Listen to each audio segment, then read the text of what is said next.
липсата на... Поне ще имаме технически паспорт. Не, ние кандидат сме, ама аз се надявах, че сега вече ще кажат нещо. Те още нищо не са. Здравейте, приятели! Добре дошли отново на Поляната на свободата, заедно с нас във Фейсбук групата Освобождение. Освобождение от колониализма. Знаете на кого? Зад мен е написано: вън Русия от България. Вън руските тотеми. Вън руските фалшиви символи и всички зависимости на България от Русия. Тази сутрин, когато мислех за темата за днешния ден, за нашия разговор, разбира се, на първо място е атаката на Моча от група симпатизанти на футболния отбор Левски и за това, че те бяха първата група граждани, които се осмелиха и направиха реални действия, а не само обещания от тия 34 години, че някой ще помести този фалшив монумент на зависимостта на България от Съветския съюз и днес от Русия. И този фалшив монумент аз много се страхувам да не продължи да стърчи тук и да не заблуждават, затова ние трябва да бъдем активни и внимателни за действията на областния управител, за действията на правителството, дали ще съдействат час по-скоро той да бъде разкаран. Но когато си мисля какво се случи до сега в България, откъде започнаха проблемите, всеки си спомня първите дни на демокрацията, големите митинги и какво се случи след това. Ние, разбира се, бяхме отраснали в комунизма. Не знаехме какво е това партиен живот, парламент, парламентарна република. Не бяхме чували за многото партии, които се напоявиха. Нали? Появяваха се един път синдикат Подкрепа. Ние възторжено ги подкрепвахме. Ходихме на палатковия лагер на Подкрепа. Възвеличавахме техния лидер доктор Тренчев и вярвахме дълбоко в него, че е голям демократ. Така се изредиха много други лица, на които ние ходихме, радвахме се по улиците, възторжено ги приветствахме и накрая се оказа, че ние сме били едни жертви на ловки манипулатори, които са обирали народната енергия като в един голям чувал и този чувал го удраха в земята, докато тая енергия стихне да шава и спре да хъти.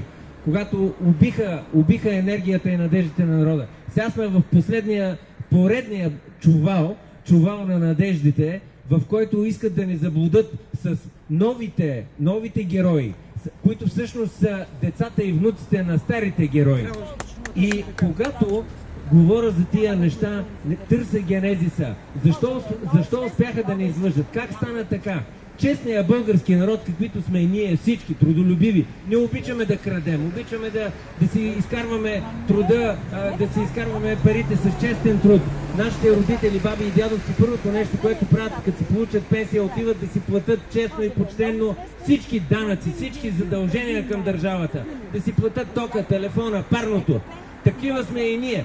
Първо си плащаме задълженията и тогава не сме като някои от хората в парламента, които още не са си декларирали доходите или декларират такива смехотворни доходи, които могат само да предизвикат насмешка и почуда и подигравка. Тогава, скъпи приятели, за мен се случи следното нещо. Забелязах как тук има полицаи, нищо лошо към тях, говоря за пътната полиция. Как започна да си пробива път малката корупция в България.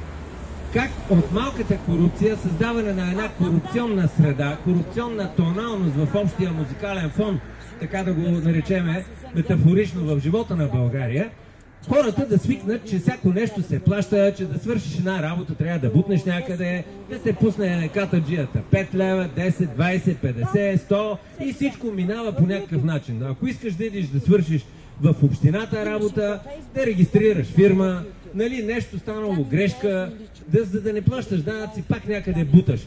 И така, това за мен въобще не е случайен процес. Малката корупция създаде едно неморално общество. Едно общество, което е податливо на лъжа и самото то вече е корумпирано малко или много.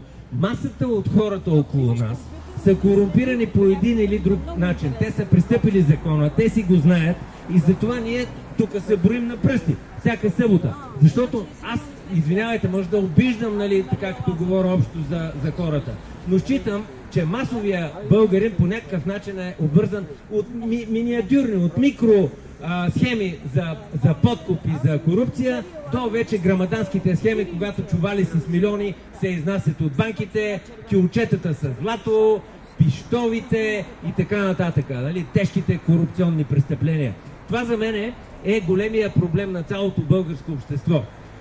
Следващото нещо, което си мислех днеска да споделя с вас, е така наречения закон за медиите, който Европейската комисия обсъжда още от миналата година и тая година през юни месец трябваше да бъде внесен за гласуване.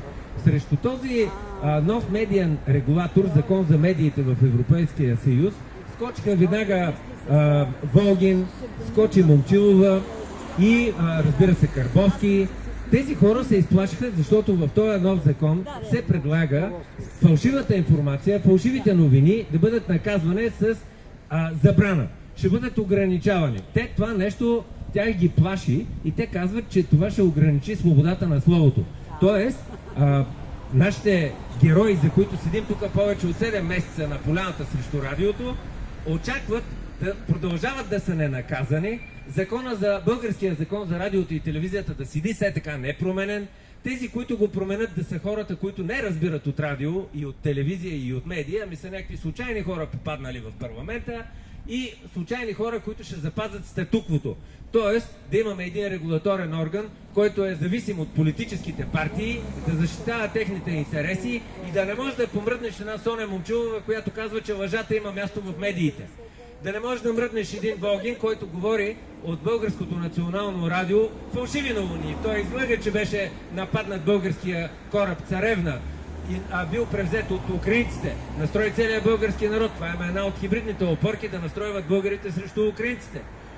След това аз търсих този запис, не мога да го открия в радиото. Възможно е да се го изтрили.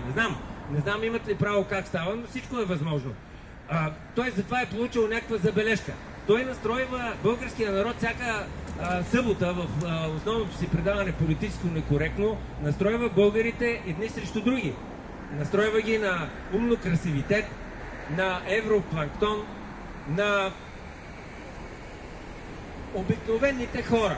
И това нещо, аз като чета историческа и документална литература, забелязвам, че са го правили коминтерновските пропагандисти през периода на Втората световна война, когато обикновените хора са били вербуваните от Москва ятаци, партизани, терористи, които са извършвали безчинства, които извършиха убийството и на децата и ястребинчетата и после го приписаха, че това било работа на фашистите и безброй много престъпления, които извършиха по време на царска България. И предателството, разбира се, накрая, че България да бъде окупирана за толкова много години. До ден днешен аз смятам, че България вече 80 години е окупирана от Русия.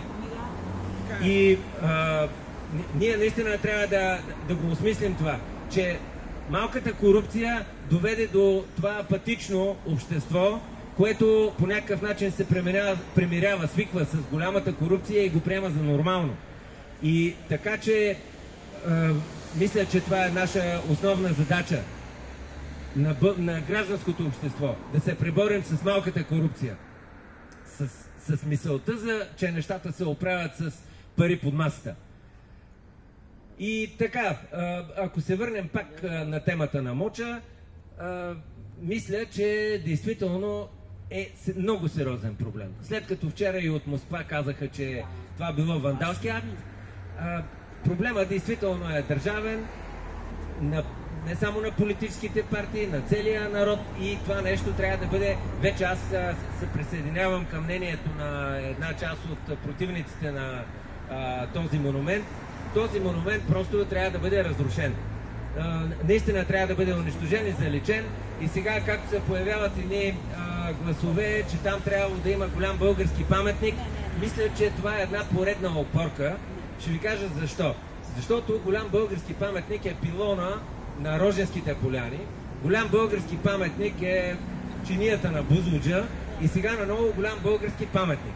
Нека да си починем от големи български паметници, там да си бъде почистено едно голямо, красиво пространство с алеи, може шадравани да има, цветя и да си е княжеската градина. Да няма абсолютно никакви паметници. Това место действително е претоварено, обременено е с толкова много политики в него, че наистина там трябва да е едно красиво централно място на София. Колкото до другия тотем, който се намира малко по-нагоре в Борисовата градина, този друг пилон на загиналите, така наречени срещу фашизма и капитализма, вече това място може да бъде място за построяването на български паметник. Ако искат симпатизантите на Васил Левски, нека да направят 100-метров паметник на Васил Левски, който да се вижда от турската граница, от гръцката, от всякъде да се вижда от космоса. Ако искат да направят паметник на Аспарух, на Борис Покръстител, ако искат да направят на светите братя Свети Кирил и Методий, но нека, моля ви, княжеската градина да си остане чиста, едно място, в което да дишаме спокойно и да не гледаме нищо за миналото и за историята. Това исках да ви споделя. Днес, както написах в Фейсбук, наш специален гост е българската журналистка Даниела Горчева. И за мен е голяма чест и радост да я покана да сподели с нас какво мисли тя като журналист, живееш дълги години в Нидерландия, за свободата на словото, за пропагандата и за мястото на лъжата в медиите.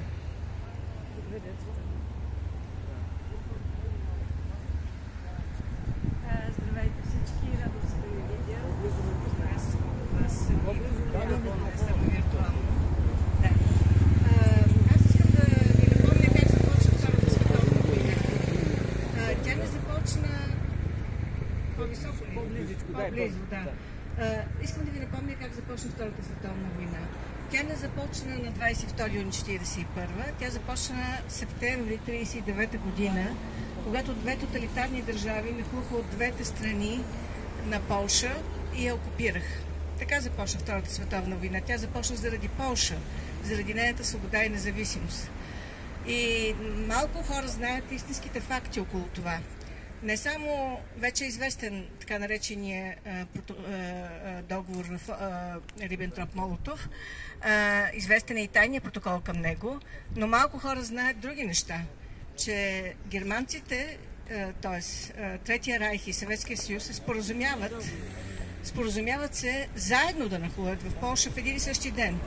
И че ако Мусолини разбира за нахлуването на 1 септември на Хитлер в Полша от радиото, Сталин получава предварително телеграма.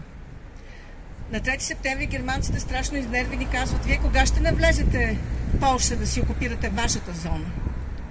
На 9 септември Сталин изпраща телеграма да поздрави германците, че са превзели Варшава. Това се оказва малко привързано, защото полската столица продължава да се съпротивлява още няколко дена. И чак когато пада, на Сталин му идва кураж да нахлуе на 17 септември в Полша. Така или иначе фактът е факт. Втората световна война започна не поради национализма, който бил виновен за избухването, а поради тоталитаризма.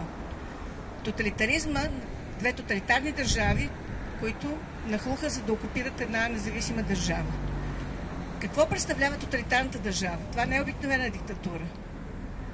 Диктатурата преследва само политическите си противници, преследва опозицията. Тоталитарната държава създава нов човек. Тоталитарната държава приначава всичко, подлага всичко под контрол. Не само политиката, не само икономиката. Тя подлага на контрол изкуството, културата, образованието, абсолютно всичко. И какъв е първият признак на тоталитарната държава? Не е насилието. Насилие има навсякъде и винаги е имало в една или друга форма. Първият признак на тоталитарната държава е, че тя създава една паралелна, абсолютно измислена, несъществуваща реалност. Тя започва с една... Ето ще ви дам пример. Когато те окупират Полша, Третия райх и Съветския съюз, те сключват договор за мира и в него се казва, че виновни за войната са Франция и Англия. Това са документи, аз ви ги цитирам. Това е абсолютно нагло приначаване на реалността. Да казваш на черното бяло, да казваш, че не тези, които са нахлули в една независима страна и се окупирали и са подпалили войната, а че тези, които се противопоставят на това нахлуване, са подпалили войната. Това нещо виждаме в Русия на Путин. И това е признак, че това е тоталитарна държава. Истината там е забранена. Там е важно само да се казва приначената, несъществуваща истина в кавички. И колкото и да ви е странно, тази атака срещу мозъка на хората, тази психологическа атака, когато казваш непрекъснато, че черното е бяло, той има своето влияние и големи маси хора започват да вярват в това. Затова не може в националното радио на демократична, правова България да се произнасят лъжи, да се изопачава реалността, да се предлага паралелна, несъществуваща реалност. Какво е истината? Много е просто какво е истината. Факт е това, което се е случило. От милионите възможности, от милиардите се е случила една единствена. И това, което се е случило, то остава следи в материалния свят, в спомените на хората. И то може да бъде доказано. Това, което не се е случило, може да бъде написано на лозунги, да бъдат изречени фалшиви новини по радиото или по телевизията, или да бъдат написани учебници но то рано или късно ще се пропука, защото истината е могъща като вода. Тя рано или късно ще отмие всички фалшиви камъни. Но не може в европейска България, в правова България, националното радио да предоставя трибуна на човек, който създава паралелна реалност, който облъчва психологически мозъка на хората и им внушава: това, което виждаш, не е вярно. Вярно е това, което аз ти казвам. Това не може да бъде в националното радио. Това не е гледна точка. Той има право, Волгин, да си вярва в добрата Русия, а не да вярва във всякога проклета Русия, по думите на Раковски. Той има право да си обича Русия. Той има право да си стегне чемоданчето и да иде в Москва. Но той няма право да лъже от трибуната на националното радио. Той няма право на паралелна реалност и да създава такава паралелна реалност. И това е заплаха за националната сигурност на България. Така че, Волгин, вън от националното радио, направи си радио и си говори твоите истини. И още нещо. Не беше гледна точка разпространяването на лъжите за ваксините. Те костваха човешки живот.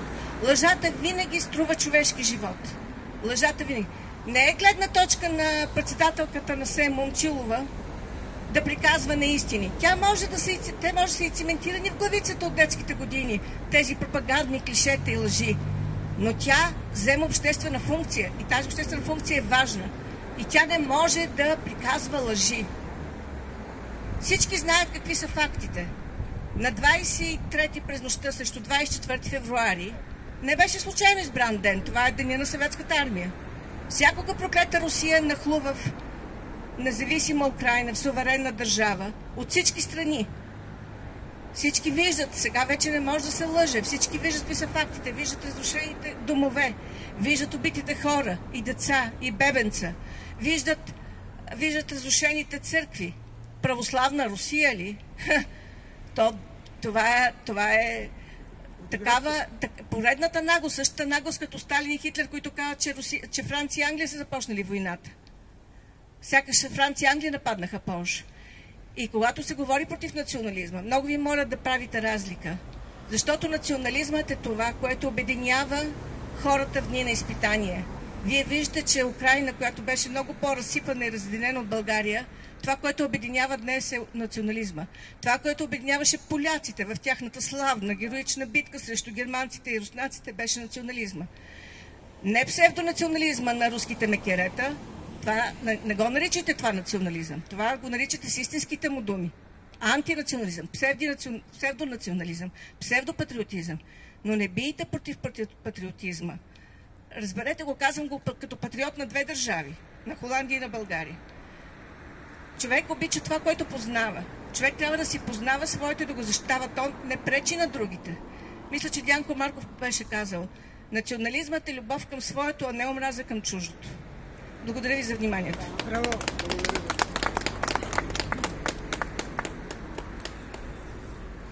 Тук е и моя приятел и колега Калин Манолов. Искам да го покана също, защото той е още от самото начало, от първите протести, заедно с нас в неговото предаване. Много пъти става дума за свободата на словото, за пропагандата и нека така да му дадем и на него думата да сподели нещо за моча или за промените в медийните закони на Европейския съюз. Благодаря ти, Цветане. Първо искам да ви поздравя, че отново сте тук вече 7 месеца, както ги е преброил Цветан. Това е един много убедителен тест за сериозността на както вашите намерения, така и за тезата, която защитавате, а именно отстраняването от национален обществен ефир на журналисти, които изкривяват истината и създават паралелни реалности, както каза Даниела. Но преди да говоря за медии и да кажа само Левски. Хубава работа свършиха момчетата от техния фен-клуб. Аз не съм особен футболен запалянко, но когато съм от някакъв отбор, съм от Левски и сега за пореден път се убедих, че има защо. Това не е вандализъм. Това е израз на гражданска позиция, която тези хора по отношение на комунизма, на неговите паметници имат наистина от години и им прави чест, че заявиха, макар и по този формално осъдителен начин. Самия факт, че ги пуснаха буквално за часове, според мен е доказателство, че и хората, които пазят реда, да кажем, и част от тях и са тук около нас, разбират, че всъщност тяхната кауза е права, а не тези, които са си направили болшевишки къмпинг отпред. Така че моча трябва да бъде съборен и на неговото място да няма нищо. Напълно съм съгласен и тук с Цветан. Може даже да се напише като на Бастилията, когато са искали да я срутват, тук ще се танцува. Както виждате, празното място на мавзолея срещу бившия царски дворец е доказателство, че когато не виждаш нещо, много бързо го забравяш. Моя син никога, който е на 21 години, не знае какво е имало там. Аз съм му казал, разбира се, но има поколения, които не са виждали мавзолея на Георги Димитров и, както се казва, по-добре, че не са го виждали. Тези, които сега се раждат или са достатъчно малки, могат да не виждат моча и това ще е още една добра новина за европеизирането на България. Сега за по медийни въпроси, както се казва. Аз с Цветан, когато още започваш тази инициатива, няколко пъти съм го казвал, Волгин сам по себе си като личност не е проблем. Той е метафора на проблема. Ние се борим срещу волгинщината. И тя не е само в сградата от среща, в която аз съм започнал трудовата си кариера през далечната 88-89 година. Там в тази сграда работят хора, които само част от тях мога да нарека колеги, защото една немалка друга част мислят и действат като Волгин. Той не е сам нито в БНР, нито в БНТ, нито в българските медии, нито в българската политика. Волгинщината е като Киряк Стефчовщината. Или както се изрази онзи ден Късопишков, за което сега сигурно съжалява, това си е еничърство. И по този начин, чрез това еничърство, се поддържат така жалоните на поробителите, които виждаме в Моча и на още 35 места в страната, защото толкова са несрутените паметници на комунизма в България. А медии като тази и журналисти като тези са пироните, с които тия жалони се прикрепват към земята и които ги държат стабилни, да не паднат и пречат на всеки опит да бъдат премахнати, преместени и така нататък. Това са много свързани неща. СЕМ е част от тази система, да си дойдем на думата. Той беше създаден 97-98 година формално, за да така си измият ръцете депутатите, за да избира някой друг генералните директори на БНР и БНТ, защото тогава ставаха страшни скандали, когато ги избираше парламента. Но това е само формалното основание. Истинското основание е да бъде създаден такъв контролен орган, е да може да бъде провеждано руското влияние в българските медии, да бъде гарантирано чрез избора на квоти от президент и парламент, които Русия никога не се е съмнявала, че ще държи под контрол и за съжаление продължава да го прави и до ден днешен. продължава да го прави не само чрез журналисти в обществените медии, които естествено са добре заплатени от части от нас, още повече от всякакви други кремълски източници, тайни и явни, продължава да го прави с съдействието скрито или явно, или активно, или пасивно на огромна част от българската политическа класа. Не дейте да си правите илюзии, че имаме особени съюзници в лицето на така наречени демократични партии, да речем, както по отношение на срутването или преместването, айде да го кажем по-елегантно, ако не може да бъде срутен, на Моча в лицето на политици и партии, които част от нас продължават да мислят за изразители на своите позиции. Аз лично вече не вярвам особено в това. Доказателство специално за пълния отказ и бойкот на всякаква промяна в обществените медии са срещи, които се проведоха в парламента, изслушвания на СЕМ, отчети на генерални директори на БНР, годишни доклади и така нататък. Лична наша среща с Цветан и с друг наш приятел, с ръководството на БНР, което се състоя преди малко повече от 2 месеца. Тези хора нямат никакво намерение да се променят. И политиците в парламента, които могат да им наложат тази промена, също нямат никакво намерение да ги накарат да се променят. Ако нещо някой може да промени, това сме ние, колкото и да звучи романтично, хипотетично и така нататък. Това е нещо, което трудно и бавно се осъзнава, но когато нещо не съществува, а ти искаш да го има, просто си го правиш сам. И това, което аз сега искам да ви кажа, е в тази посока. Може много още да се говори и за медии, и за паметници и така нататък. Огромна част от нещата бяха вече казвани. Така не може да продължава, но не се надявам на политици да го променят.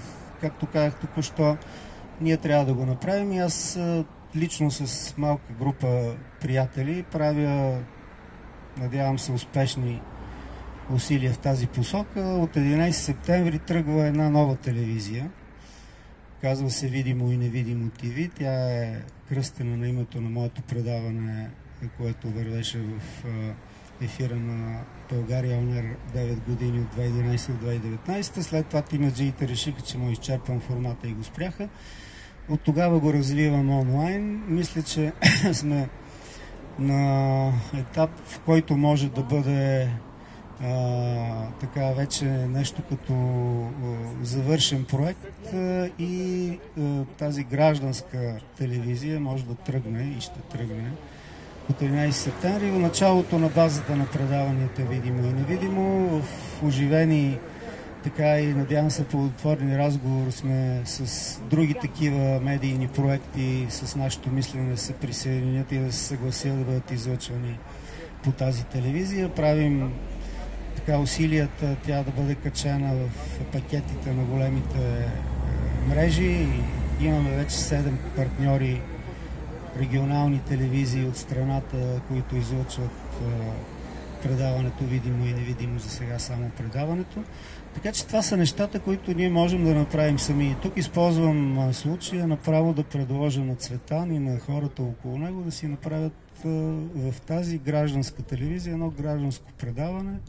То си явно има име, Освобождение, както се казва и тази традиционна вече сбирка, и в него ще си говорим нещата, които тук на тази поляна чуваме само ние, евентуално хората, които гледат. Браво! Надявам се това да е една малко по-висока трибуна и понеже това е изцяло граждански проект и си представяте с какви оскъдни ресурси се прави, мога да направя нещо много неприсъщо ми, да ви призова и за вашата подкрепа и вашата помощ, включително материална в обсега на вашите възможности за подкрепа на този проект. Той има Patreon, тия неща ще ги комуникираме, ако мога така да се изразя професионално тези дни максимално широко обществено достояние ще ги направим. Който иска, ще може да се включи. Но това е начина, дами и господа, когато нещо не искат да ти направят или ти забраняват да го правиш, или позволяват на хората, които имат ресурса да го правят, да правят нещо съвсем различно, просто трябва да си го направим сами. И това е нещото, което според мен ще ни доведе до победен край в всички наши начинания, не само това, което сега сме започнали. Благодаря.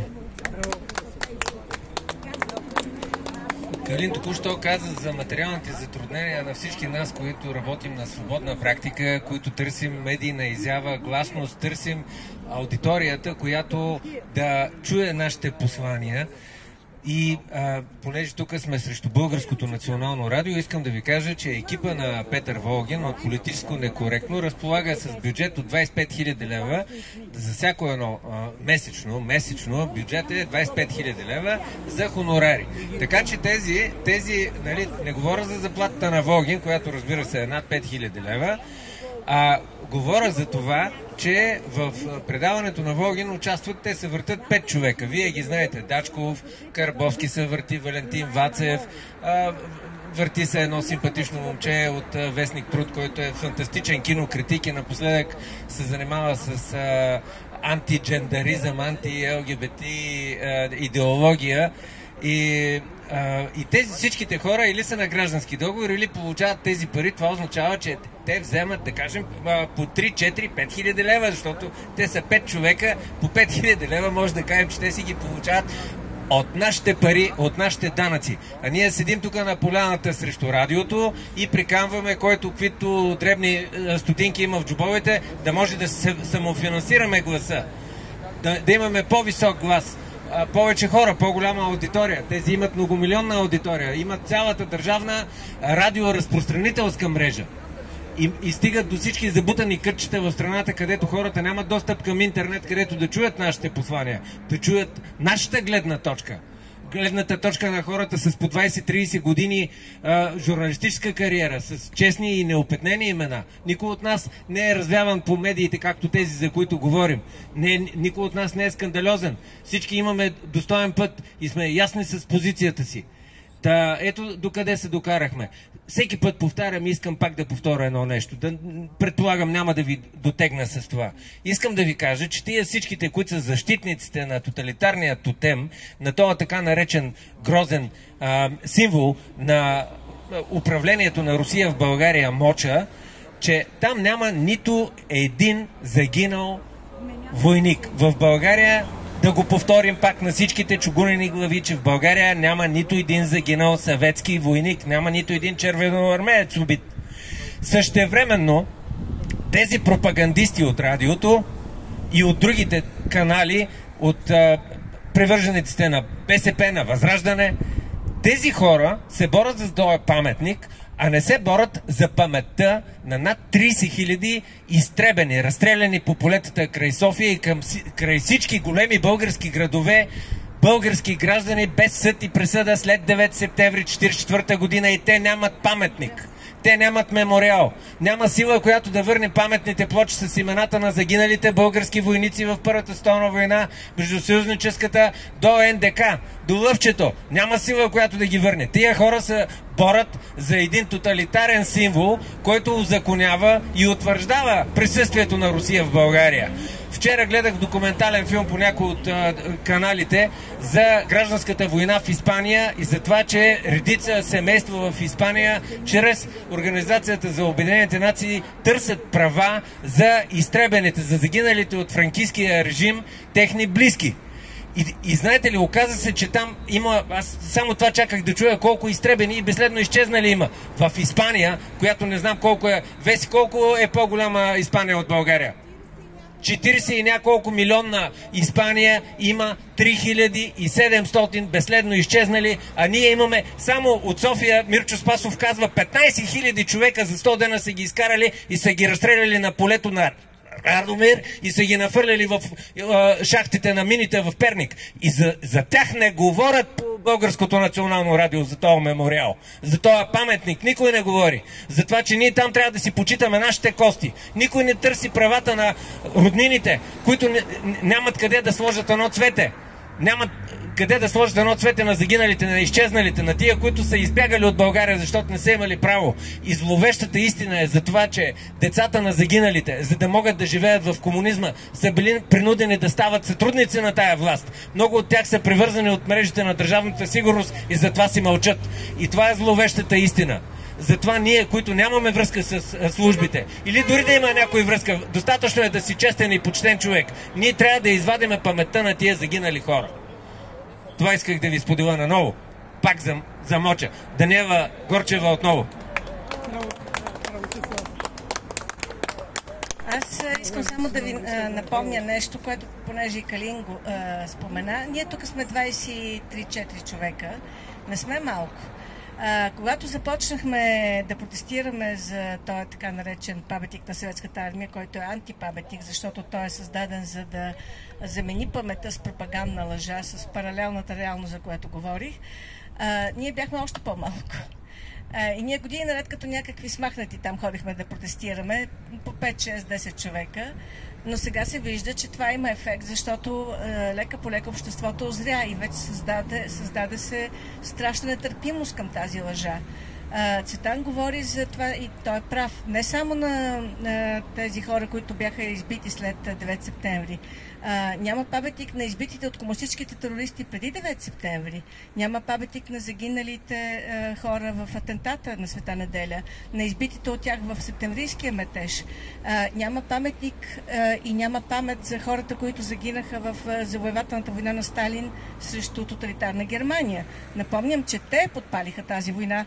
Руснаците не са жертва, т.е. не руснаците, а Съветския съюз не е жертва и че българските комунисти, когато България тук се бори с зъби и ногти за своя неутралитет, са единствените, които настояват България да влезе в тристранния пакт. Това е така. Има документи. Заловени са позиви. И то не на кого да е, а на Антон Гешев, който разпространява позиви за също това, което ви казах, че империалистите с Англия и Франция, те са подпалили войната. Искаме съюз с героична и социално справедлива Германия и Съветския съюз. Това са му позивите, които полицията го залавя и го арестува.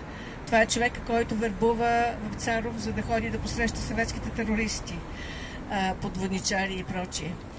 Така че наистина нямаме паметници на това, което наистина се е случило, а имаме монументи на нещо, което не се е случило. Защото действително няма загинали съветски войници, освен разстреляни от съветското комендантство и освен препили с алкохол.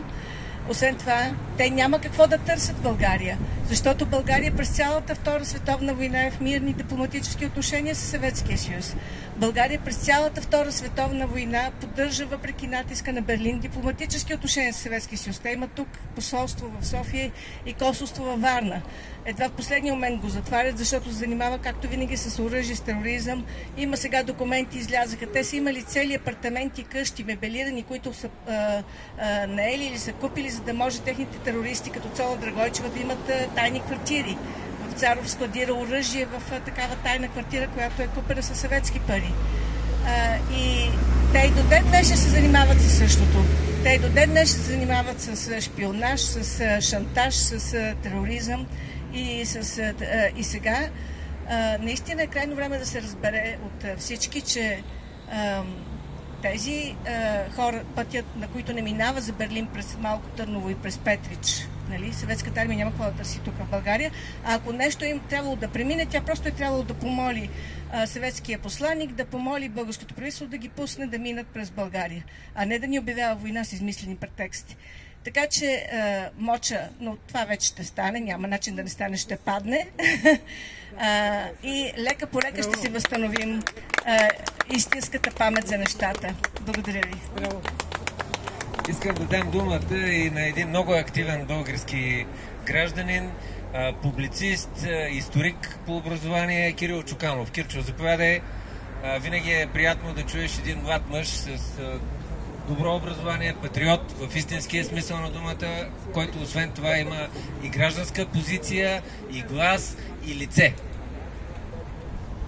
Всички имаме лице, аз не виждам някой тук, който да няма лице. Има някой. Да, някои наши познати друга да си го. Може вижте, аз чух много неща тук, те са верни, да, ние си ги повтаряме. Аз не съм чак толкова с розови очила по въпроса за моча.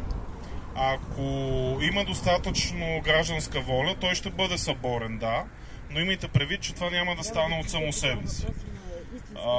Тъй като наблюдавам така доста отблизо в последно време какво е действието и бездействието на институциите по този въпрос, управляващите в момента ни направят на абсолютни маймуни.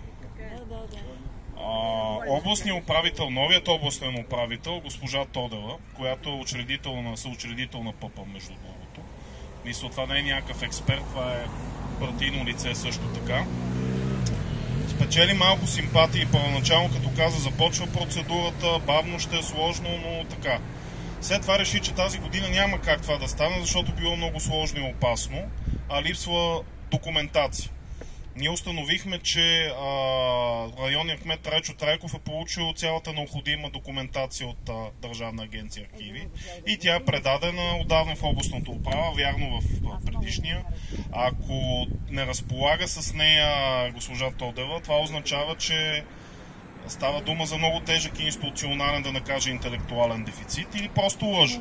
Ние смятаме, че тя просто лъже. И това, което се случи вчера, нали, и онзи ден, това го потвърждава.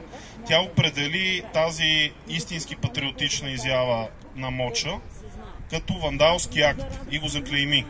Тоест тя по този начин за мен застана на страната на тези, срещу които, нали, уж сме се бориме и заедно с сегашното евроатлантическо правителство сме от една страна на барикадата. Ама това не е точно така.